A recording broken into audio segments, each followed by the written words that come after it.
Hello दोस्तों, स्वागत है आपका अपने चैनल करेल क्लासेस में। जैसा कि दोस्तों हम यूपीएसआई के आज से प्रैक्टिस सेट लगाने वाले हैं। जो प्रीवियस ईयर पेपर पूछे गए थे उन पेपरों से ये लिए गए हैं 40 क्वेश्चन। तो आप देख लीजिए क्या क्या क्वेश्चन आए थे पहले और उन्हें हम डिटेल में हल करेंगे। तो चलिए शुरू करते हैं पहले क्वेश्चन से। क्या है पहला क्वेश्चन? ज़मीनी स्तर पर पर्यावरण कार्यकर्ताओं के लिए दुनिया के सबसे बड़े पुरस्कार गोल्डमैन पर्यावरण पुरस्कार के पहले भारतीय प्राप्तकर्ता कौन थे? तो आपको बताना है गोल्डमैन पर्यावरण पुरस्कार के पहले भारतीय भारतीय कौन थे पुरस्कार प्राप्तकर्ता। तो फ्रेंड्स इसमें थे एस.सी. मेहता। कौन थे? एम.सी. मेहता। कौन थे फ्रेंड्स? एम.सी. मेहता। मेधा पाटेकर फ्रेंड्स नर्मदा बचाओ अभियान में जुड़ी हुई हैं। किसमें? नर्मदा बचाओ अभियान में। ये एमपी के नर्मदा बचाओ अभियान में एक सामाजिक कार्यकर्ता हैं जो बांध बनाने में जो बांध बन रहा है नर्मदा पर उस पर रोक के लिए आंदोलन कर रही हैं, क्योंकि उससे इन्हें लगता है कि ज़्यादातर जंगल जो वन हैं वो जलमग्न हो जाएंगे। तो चलिए नेक्स्ट क्वेश्चन देखते हैं। परमाणु संख्या 46 वाला एक तत्व आवधिक तालिका के किस ब्लॉक से संबंधित है? तो परमाणु संख्या 46, तो फ्रेंड्स आप इलेक्ट्रॉनिक विन्यास इसका कर सकते हैं 1s2, 2s2, 2p6। इस तरह से आप जब निकालेंगे तो इस पे जो ख़त्म होता है वो डी पे जाके ख़त्म होता है। किस पे? डी ब्लॉक में। तो ये 46 किसका है? डी ब्लॉक का तत्व है। आवधिक तालिका के किस ब्लॉक से संबंधित है फ्रेंड्स? डी ब्लॉक से संबंधित है। नेक्स्ट देखते हैं। 1983 में स्थापित खाली जगह के राजपत्र चार्टर को देश में राज्य और केंद्र सरकार के बीच संबंध और अधिकारों के संतुलन को जांचना था और भारत के संविधान के ढांचे के भीतर परिवर्तन का सुझाव देना था। ये क्वेश्चन फ्रेंड्स काफ़ी परीक्षाओं में पूछा जा चुका है। काफ़ी परीक्षाओं में फ्रेंड्स ये क्वेश्चन पूछा जा चुका है कि केंद्र सीधा क्वेश्चन ऐसे भी आता है, केंद्र और राज्य के बीच संबंध निर्धारित करने के लिए कौन सी समिति बनी थी? केंद्र और राज्यों के संबंध के बीच में। तो फ्रेंड्स कौन सा आयोग था? वो सरकारी आयोग था। कौन सा? सरकारी आयोग था। कौन सा आयोग था? सरकारी आयोग। संविधान के ढांचे के भीतर परिवर्तन का सुझाव किसने दिए थे केंद्र राज्य संबंध के बारे में? सरकारी आयोग ने। नेक्स्ट देखते हैं। नेक्स्ट क्वेश्चन है, केंद्रीय सतर्कता आयोग की स्थापना भ्रष्टाचार निवारण समिति की सिफारिशों पर की गई, जिसका नेतृत्व किसने किया था फ्रेंड्स? जिसका नेतृत्व श्री के संथानम ने किया था। किसने किया था? श्री के संथामन ने किया था। संथामन ने। यहाँ पे एपीजे अब्दुल कलाम जो नाम है ये भारत के कौन है? मिसाइल मैन के नाम से जाने जाते हैं। किसके नाम से? मिसाइल मैन के नाम से जाने जाते हैं। चलिए नेक्स्ट देखते हैं। निम्न में से किसे या किन्हें कार्मिक और प्रशिक्षण विभाग द्वारा नियंत्रित या पर्यवेक्षित नहीं किया जाता? तो आप देख लीजिए कार्मिक विभाग के अंतर्गत जो कौशल मिशन भी है वो भी कार्मिक विभाग एवं प्रशिक्षण विभाग के अंतर्गत आता है। तो ये सब आते हैं नौकरी, कुछ सर्विस भी आती हैं कार्मिक विभाग के अंदर और प्रशिक्षण के अंतर्गत। तो इसमें पूछा है क्या नहीं आता है फ्रेंड्स? क्या पूछा गया है कि क्या इसके अंतर्गत नहीं आता है? तो एसएससी जो है फ्रेंड्स वो एकदम अलग है सबसे। इसका ये एक अलग संस्था है। एसएससी है जो एक अलग संस्था है, वो इसके अंतर्गत एक अलग विभाग है एसएससी, जो कार्मिक और प्रशिक्षण विभाग के अंतर्गत नहीं आता है। शेष दोनों आते हैं, केंद्रीय सतर्कता आयोग और केंद्रीय जांच ब्यूरो आते हैं। ये दोनों आते हैं और ये नहीं आता है। तो अतः कौन सा है? ऑप्शन क्यू और आर सही है, यानी ऑप्शन डी एकदम से यहाँ पे सही है। कौन सा सही है फ्रेंड्स? अच्छा नहीं पूछा है फ्रेंड्स। क्या पूछा है? कि नहीं आते हैं। सॉरी फ्रेंड्स, नहीं आते हैं। तो यहाँ पर केवल कर्मचारी चयन आयोग एसएससी नहीं आता। क्या नहीं आता? एसएससी इसके अंतर्गत नहीं आता है। तो केवल पी एकदम सही है। नेक्स्ट देखते हैं।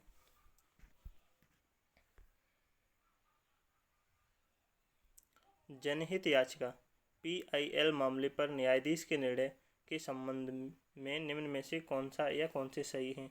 तो जनहित याचिका जो फ्रेंड्स जिसका निर्णय आया था तो उसमें क्या था? एक जनहित याचिका के परिणामस्वरूप अदालत ने घोषित किया कि रस्सियों से हथकड़ी लगाना और बांधना अमानवीय है और मानव अधिकार का पूर्ण उल्लंघन है।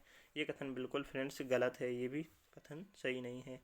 जनहित याचिका के परिणाम स्वरूप अदालत ने फैसला सुनाया कि किसी भी मामले में असाधारण मामलों को छोड़कर एक बच्चे को जेल नहीं भेजा जा सकता। ये भी गलत है फ्रेंड्स, बच्चे को जेल भेजा जा सकता है और रस्सी से हथकड़ी भी लगा सकते हैं। तो यहाँ पर इनमें से एक भी कथन सत्य नहीं है। तो क्या है, न तो पी और ना ही क्यू। नेक्स्ट देखते हैं, सूचना का अधिकार अधिनियम का मूल उद्देश्य सरकार के कार्य में किसको बढ़ावा देना है फ्रेंड्स, किसको बढ़ावा देना है। आरटीआई का मतलब क्या है फ्रेंड्स, आरटीआई जो हम दायर करते हैं उसका मतलब क्या है, उसका मतलब यही है कि हम सही सूचना पा सकें कि और सरकार हमें जवाबदेही भी दे सके। तो दोनों है, पारदर्शिता भी लाई जा सकती है कि हमने ये काम किया है, तो ये सब सबके समक्ष कितना बजट बना, कितना खर्च हुआ, ये सब पारदर्शिता, और सरकार इसका जवाब भी दे सकती है। तो अतः यहाँ पर क्या है, पी और क्यू दोनों हैं। नेक्स्ट देखते हैं, भारत में माल और सेवा कर जीएसटी की दरों का फैसला कौन करता है। केंद्र करता है, नीति आयोग करता है, इसकी फुल फॉर्म है राष्ट्रीय भारत परिवर्तन संस्थान, national India transforming institute. GST परिषद, तो फ्रेंड्स जीएसटी परिषद के सदस्य जरूर होते हैं वित्त मंत्री, लेकिन यहाँ पे जो निर्णय करता है, जो दरें निर्धारित करता है, जो कर की जो फ्रेंड्स दर निर्धारित करता है, वो कौन करता है, कर की दरें केवल केंद्र करता है। क्या करता है, केंद्र करता है। राज्यसभा और लोकसभा बिल पारित करके, लोकसभा दोनों निर्धारित बिल पारित करके तब ये दरें संशोधित और निर्धारित होती हैं। तो यहाँ पे जीएसटी की दरों का फैसला कौन करता है, केंद्र करती है फ्रेंड्स। तो 48 का पी किस ऑप्शन में है, ऑप्शन ए में। तो ऑप्शन ए यहाँ पे सही है, कौन करता है, केंद्र करता है, न नीति आयोग करता है न जीएसटी। नीति आयोग केवल योजनाएं बनाता है। नेक्स्ट देखते हैं, पंचायती राज व्यवस्था को अपनाने वाला पहला भारतीय राज्य कौन सा था। तो पंचायती राज व्यवस्था फ्रेंड्स कहाँ पे लागू की गई थी, सर्वप्रथम नागौर में लागू की गई थी। कब की गई थी, 1959 में। किसमें, 1959 में। नागौर जिला था कहाँ का, राजस्थान के नागौर में। तो यहाँ पर पहला भारतीय राज्य कौन सा है, नागौर है। दूसरा आंध्र प्रदेश है। नेक्स्ट देखते हैं, निम्नलिखित में से किस दिन खिलाफत दिवस मनाया गया था। खिलाफत दिवस फ्रेंड्स कब मनाया गया था, जब खिलाफत दिवस से खिलाफत आंदोलन की शुरुआत हुई थी, जब तुर्की के खलीफा को उसके पद से हटा दिया गया था। तुर्की के खलीफा का पद समाप्त कर दिया था, तब मुस्लिमों ने खिलाफत आंदोलन शुरू किया था और खिलाफत दिवस मनाया था। कब, 17 अक्टूबर 1919 को। इसी को फ्रेंड्स गांधी जी ने भी सपोर्ट किया था। किसने, गांधी जी ने। एक अवसर के रूप में देखा था, हिंदू और मुस्लिम एकता के अवसर के रूप में। ये भी क्वेश्चन आता है। नेक्स्ट देखते हैं, और यहाँ एक डेट और इम्पोर्टेंट है फ्रेंड, यहाँ पे 13 अप्रैल 1919। तो ये इस दिन जलियांवाला बाग हत्याकांड हुआ था। क्या हुआ था, जलियांवाला बाग हत्याकांड। ठीक है, इसे भी याद रखें। नेक्स्ट देखते हैं, केंद्र और राज्यों के कानून बनाने के अधिकारों के बारे में निम्न में से कौन सा या कौन से सही हैं। देखो, केंद्र और 3 सूचियाँ होती हैं, एक केंद्रीय सूची या संघ सूची, और एक होती है राज्य सूची, और तीसरी होती है जो इन दोनों के बीच में होती है, कौन सी, समवर्ती सूची जिसे बोलते हैं। समवर्ती सूची की एक विशेषता होती है फ्रेंड कि उसमें केंद्र और राज्य सरकारें, संघ का मतलब केंद्रीय होता है फ्रेंड, संघ और राज्य सरकारें दोनों समवर्ती सूची के विषयों पर कानून बनाती हैं। ये कथन सही है। और जो केवल संघ सूची है उस पर केवल केंद्र कानून बना सकता है, राज्य सूची पर केवल राज्य कानून बना सकता है। अगर राष्ट्रीय हित का मामला है तो राज्यसभा भी इस पर कानून बना सकती। कौन, राज्यसभा भी इस पर कानून बना सकती है। नेक्स्ट देखते हैं अब समवर्ती सूची के बारे में। एक तो ये कथन हो गया कि संघ और राज्य दोनों बना सकते हैं, और दूसरा कथन है यदि समवर्ती सूची के विषय पर संघ कानून और राज्य कानून के बीच कोई मतभेद होता है तो संघ कानून मान्य होगा। ये भी कथन सही है फ्रेंड्स। अगर राज्य सरकार और केंद्र सरकार समवर्ती सूची पर एक ही विषय पर अगर कानून बनाती है तो केंद्र के कानून बनाते ही राज्य का कानून ऑटोमेटिक ख़त्म हो जाता है, यानी संघ का कानून ही मान्य होता है। तो यहाँ पर ये दोनों कथन सत्य हैं, पी और क्यू दोनों कथन सत्य हैं। नेक्स्ट देखते हैं, निम्नलिखित में से कौन सा से किसी भारतीय को प्राप्त कानूनी अधिकारों के बारे में सही हैं। अब भारत के नागरिकों को कौन कौन से कानूनी अधिकार प्राप्त हैं? कानूनी अधिकार एक सामान्य कानून द्वारा सुरक्षित किए गए। फ्रेंड्स, ये सामान्य कानून द्वारा सुरक्षित नहीं किए गए, ये केवल सामान्य द्वारा सुरक्षित हैं, लेकिन केवल सामान्य द्वारा सुरक्षित नहीं किए गए, ये संविधान द्वारा भी सुरक्षित किए गए हैं। किसके द्वारा? संविधान के द्वारा भी कुछ कानून सुरक्षित किए गए हैं। ठीक है, जैसे संपत्ति का कानून 300 अनुच्छेद 300 में रखा गया था हटा के, तो ये कानूनी अधिकार बना दिया गया इसे। तो संविधान में भी कानूनी अधिकारों का जिक्र है, तो ये तो कथन गलत हो गया कि साधारण कानूनों द्वारा या सामान्य कानून द्वारा सुरक्षित हैं, ये गलत है। किसके द्वारा सुरक्षित हैं? संविधान के द्वारा सुरक्षित हैं। नेक्स्ट देखते हैं, उस कानून को बदलकर विधायिका द्वारा कानूनी अधिकारों को बदला जा सकता है या हटाया जा सकता है। हाँ, ये कथन सही है कि संसद उसमें संशोधन कर सकती है, उसे बदल भी सकती है और हटा भी सकती है। जैसे संपत्ति के अधिकार को मूल अधिकारों में से हटा दिया गया था, तो ये सही है 44वें संशोधन के द्वारा, तो ये कथन सही है। तो यहाँ पे कौन सा सही है? केवल क्यू कथन सही है। नेक्स्ट देखते हैं, संसद सत्र से आरंभ होता है। तो जब भी कोई नई सरकार बनती है फ्रेंड्स केंद्र में, या संसद का जो साल का पहला सत्र होता है, तो जो नई सरकार बनती है तो उसका जो पहला सत्र होता है वो कौन संबोधन करता है? राष्ट्रपति उसके संयुक्त संबोधन को संबोधन करता है, संयुक्त अधिवेशन को संबोधन करता है। फ्रेंड्स, संबोधन को नहीं, संयुक्त अधिवेशन का संबोधन कौन करता है? राष्ट्रपति करता है। पहला जो जैसे ही नई सरकार बनेगी तो संयुक्त अधिवेशन होगा और उसका पहला संबोधन राष्ट्रपति करता है। कौन करता है? राष्ट्रपति करता है। और संयुक्त अधिवेशन कब होता है? जब किसी विधेयक में मतभेद हो तो राष्ट्रपति या बुलाता है और जो अध्यक्ष होता है वो उसका संबोधन करता है। नेक्स्ट देखते हैं अब अगला क्वेश्चन, कृषि उत्पादकता बढ़ाने के लिए खाली जगह की रचना की गई, विशेष रूप से बारिश द्वारा सिंचित क्षेत्रों और इसमें एकीकृत खेती, पानी के उपयोग में दक्षता, मृदा स्वास्थ्य प्रबंधन और संसाधन संरक्षण सक्रियता पर ध्यान केंद्रित किया गया। तो ये किस मिशन के तहत किया गया फ्रेंड्स? ये ऑप्शन सी सही है इसका, संधारणीय कृषि के लिए राष्ट्रीय मिशन के तहत ये सुनिश्चित किया गया। नेक्स्ट देखते हैं क्वेश्चन फ्रेंड्स, 89वें ऑस्कर पुरस्कारों में सर्वश्रेष्ठ निर्देशक का पुरस्कार किसने प्राप्त किया? तो ये क्वेश्चन फ्रेंड्स तब के 2017 में जो हुए थे तब पूछा गया था, लेकिन यहाँ पे हम जो करने वाले हैं वो आपको बता दें, जो अभी 93वें अप्रैल महीने में 93वें ऑस्कर अवार्ड की घोषणा की गई है अप्रैल में। तो जो सर्वश्रेष्ठ फिल्म है उसका पुरस्कार मिला है किस फिल्म को? और ये ऑनलाइन घोषणा की गई फ्रेंड्स। नोमैडलैंड एक फ़िल्म है जिसको फ्रेंड्स 93वें ऑस्कर पुरस्कार दिया गया है और ये ऑनलाइन मिला है। और भारत के जो इरफान खान हैं, कौन? इरफान खान, और जो भानु अथैया हैं उन्हें क्या मिला है? स्मृति श्रेणी का पुरस्कार मिला है। किसका? स्मृति श्रेणी का पुरस्कार मिला है। तो इसे याद रखें करंट के क्वेश्चन में, इरफान खान। नेक्स्ट देखते हैं, निम्नलिखित में से कौन सा या से TIES भारतीय अर्थमिति संस्थान के लक्ष्य हैं? तो भारतीय अर्थमिति संस्थान के क्या क्या लक्ष्य हैं फ्रेंड्स, आप देख लीजिए कौन सा इसमें सही होगा। क्वेश्चन देखते हैं, TIES की मात्रात्मक अर्थशास्त्र पत्रिका को वित्तीय सहायता प्रदान करता है। ये कथन बिल्कुल सत्य है। TIES की मात्रात्मक अर्थव्यवस्था पत्रिका को वित्तीय सहायता प्रदान करता है, सही है। निर्यात और आयात दोनों से जुड़े बुनियादी ढांचे को विकसित करना है इसका लक्ष्य, ये नहीं है फ्रेंड्स, ये तो गलत है। भारतीय विद्वानों द्वारा भारत से जुड़े अर्थमिति पर तैयार की गई सर्वोत्तम पुस्तकों के लिए पारितोषिक और पुरस्कार स्थापित करना है, ये भी सही है फ्रेंड्स, ये पुरस्कार भी देता है। तो यहाँ पर ऑप्शन डी सही है, केवल 1 और 3 कथन सत्य हैं। नेक्स्ट देखते हैं या इसके लक्ष्य हैं।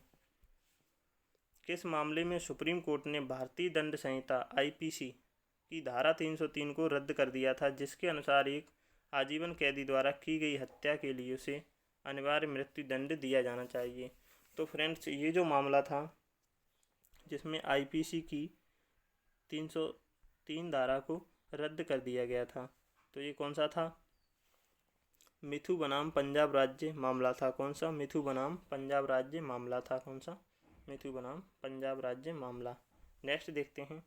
आप इस क्वेश्चन को आप खुद से देख लीजिए, जितने भी यातायात चिन्ह हैं सबको याद कर लीजिए। एक क्वेश्चन आपको यहाँ से ज़रूर मिलेगा, एक क्वेश्चन एग्ज़ाम में यहाँ से ज़रूर मिलेगा, लेकिन जो उसमें दिया था वो बहुत ढलान वाला दिया था। आप इसे देख लेना। आगे खतरनाक सड़क, धीरे चलें, ये सब आप सिंबल देख लेना। नेक्स्ट देखते हैं। निम्नलिखित में से कौन सा भारत का सबसे स्थिर पठार है? तो भारत का जो फ्रेंड्स सबसे स्थिर पठार है अभी तक का, वो कौन सा है? दक्कन का पठार है फ्रेंड्स। कौन सा? जो दक्षिण वाला हिस्सा है अपना, वो सबसे स्थिर है, दक्षिण वाला हिस्सा। छोटा नागपुर के पठार को भारत का रूर कहते हैं फ्रेंड्स। क्या कहते हैं? भारत का रूर कहते हैं। यहाँ पे खनिजों की बहुत मात्रा है। और अमरकंटक से फ्रेंड्स नर्मदा नदी निकलती है। कौन सी? नर्मदा नदी निकलती है। नेक्स्ट देखते हैं। पंचायती राज से संबंधित ये क्वेश्चन है। निम्नलिखित में किसका सही ढंग से मिलान किया गया है? अब पंचायती राज के 3 स्तर होते हैं फ्रेंड्स, एक गांव स्तर पर, एक ब्लॉक स्तर पर और एक जिला स्तर पर। अब बताना है गांव स्तर पर जो पंचायती राज का स्तर है उसे क्या कहते हैं? गांव स्तर को ग्राम पंचायत कहते हैं। क्या कहते हैं? ग्राम पंचायत। और ब्लॉक स्तर पर पंचायत समिति कहते हैं और जिला स्तर पर जिला परिषद कहते हैं। तो यहाँ पर यही सही ढंग से मेल खा रहा है फ्रेंड, ऑप्शन ए सही है। नेक्स्ट देखते हैं। और ये एक तो अशोक मेहता थे जिन्होंने 2 स्तरीय की थी, और जो बलवंत राय मेहता थे पंचायती राज के जनक भी माना जाता है उन्हें। किसको? बलवंत राय मेहता को। किसको? बलवंत राय मेहता को। तो यही पंचायती राज के वास्तुकार थे। और इन्हीं के अनुसार गांव स्तर पर, ब्लॉक स्तर पर और जिला स्तर पर 3 स्तरीय पंचायती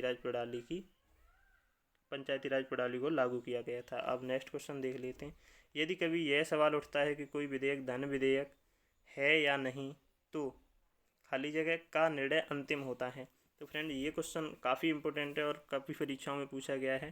तो अगर कोई विधेयक पे विवाद होता है कि वह धन विधेयक है या नहीं, तो उसका जो निर्णय करता है फ्रेंड, अंतिम निर्णय लोकसभा के अध्यक्ष के द्वारा किया जा सकता है। किसके द्वारा? लोकसभा के अध्यक्ष के द्वारा। और यहाँ पे फ्रेंड्स राज्यसभा का कोई रोल नहीं होता, क्योंकि ये लाया ही लोकसभा में ही पेश किया जा सकता है। किसमें? केवल लोकसभा में ही इसे पेश किया जा सकता है। नेक्स्ट देखते हैं। निम्नलिखित में से कौन सा ज्वालामुखी अंटार्कटिका का एकमात्र सक्रिय ज्वालामुखी है? तो आपको बता दें फ्रेंड्स, माउंट एटना इटली का है। कहाँ का है? इटली का ज्वालामुखी है, सक्रिय ज्वालामुखी। और हमें पूछा है अंटार्कटिका का, तो अंटार्कटिका का फ्रेंड्स माउंट इरेबस है। कौन सा है? माउंट इरेबस है। नेक्स्ट देखते हैं। भारत में कार्बन टैक्स की मौजूदा दर क्या है? तो फ्रेंड्स तब भी कार्बन टैक्स की मौजूदा दर 400 प्रति टन थी, आज भी 400 प्रति टन है। और इसे मोदी सरकार ख़त्म करने की प्लानिंग में है। इसमें ख़त्म करने की प्लानिंग में है। ये कोयले पर लगती है 400 प्रति टन। नेक्स्ट देखते हैं। भारत में मत देने के लिए विधिक उम्र क्या है? यानी जो कानूनी उम्र है वो क्या है भारत में वोट देने के लिए? तो यहाँ पे 18 वर्ष है फ्रेंड्स। कौन सा है? 18 वर्ष। 1961 वो 61वें संविधान संशोधन द्वारा, किसके? कौन से संविधान संशोधन द्वारा? 61वें संविधान संशोधन द्वारा ये 21 से 18 कर दी गई थी। पहले ये 21 थी, अब क्या है? 18 है। और पंचायती राज संस्थाओं में चुनाव लड़ने के लिए 21 वर्ष होती है। नेक्स्ट देखते हैं। मज्जा कोलेजन के गठन में कौन सा विटामिन मदद करता है? क्या है? मज्जा या जिसे कोलेजन बोलते हैं के गठन में कौन सा विटामिन मदद करता है फ्रेंड्स? तो विटामिन सी मदद करता है, जिसे एस्कॉर्बिक एसिड भी कहते हैं। और इसकी कमी से कौन सा रोग हो जाता है? स्कर्वी हो जाता है। विटामिन B6 का नाम बायोटिन होता है, रासायनिक नाम क्या होता है? वो B7 का होता है, biotin. Sorry friend. Vitamin A को क्या कहते हैं? विटामिन ए से रोग कौन सा हो जाता है? रतौंधी रोग हो जाता है विटामिन ए से। नेक्स्ट देखते हैं। कौन सा प्राधिकरण या प्राधिकारी भारत के राष्ट्रपति चुनाव की प्रक्रिया का संचालन करता है? तो आपको बता दें फ्रेंड्स, भारत के राष्ट्रपति जो चुनाव होते हैं उसका संचालन भारत का चुनाव आयोग करता है। कौन करता है? भारत का निर्वाचन आयोग या भारत का चुनाव आयोग करता है। और कोई भी विवाद है इसका भी निपटारा भारत का चुनाव आयोग करता है। नेक्स्ट देखते हैं, कौन सा व्यक्ति संकरित ज्वार या हाइब्रिड सोरगम के पिता के रूप में प्रसिद्ध हैं? तो आपको बता दें फ्रेंड्स, इनकी मृत्यु भी हो गई थी उस टाइम, तो तभी ये करंट का क्वेश्चन बना था। तो ये संकरित ज्वार हाइब्रिड सोरगम के पिता कौन थे? नीलम राजू गंगा प्रसाद राव थे। अब और यहाँ पे जो दिए हैं उसको डिस्कस कर लेते हैं। MS स्वामीनाथन हरित क्रांति के जनक थे भारत में हरित क्रांति के जनक कौन थे? MS स्वामीनाथन। नॉर्मन बोरलॉग दुनिया में हरित क्रांति के जनक कौन थे? नॉर्मन बोरलॉग थे। और जगदीश चंद्र बोसु पेड़ों में जीवन का पता लगाया था। नेक्स्ट देखते हैं, निम्नलिखित में कौन से कथन गलत हैं? यहाँ देख लीजिए, भारत में अनुसूचित जनजातियों की सूची राज्य विशिष्ट है जैसा कि संविधान द्वारा मान्य है। तो ये भी सही है, भारत में अनुसूचित जनजातियों की सूची राज्य विशिष्ट है जैसा कि संविधान द्वारा माना गया है, सही है। 2011 की जनगणना के अनुसार 2011 की जनगणना के अनुसार देश के सभी राज्यों में से पंजाब में अनुसूचित जाति की आबादी का प्रतिशत सर्वाधिक है। तो यहाँ पे जो कथन है ये गलत है फ्रेंड्स। पंजाब में अनुसूचित जाति की आबादी का प्रतिशत सर्वाधिक नहीं है फ्रेंड्स। तो यहाँ पे क्या होगा? यूपी में सर्वाधिक है। किसमें? यूपी में अनुसूचित जाति सबसे ज़्यादा है। और अनुसूचित जनजाति की बात करें तो MP में सबसे ज़्यादा है। तो अतः यहाँ पे क्यू जो कथन है वो गलत है फ्रेंड्स। नेक्स्ट देखते हैं,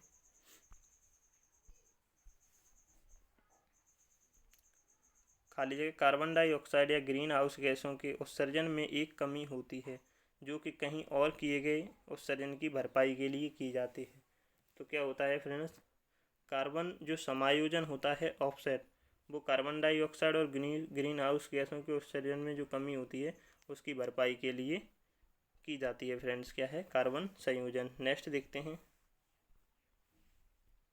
आर्थिक सहयोग व विकास संगठन OECD के दिशा निर्देशों के मुताबिक न्यूनतम स्वामित्व रखने के लिए आवश्यक निवेश का न्यूनतम प्रतिशत क्या है?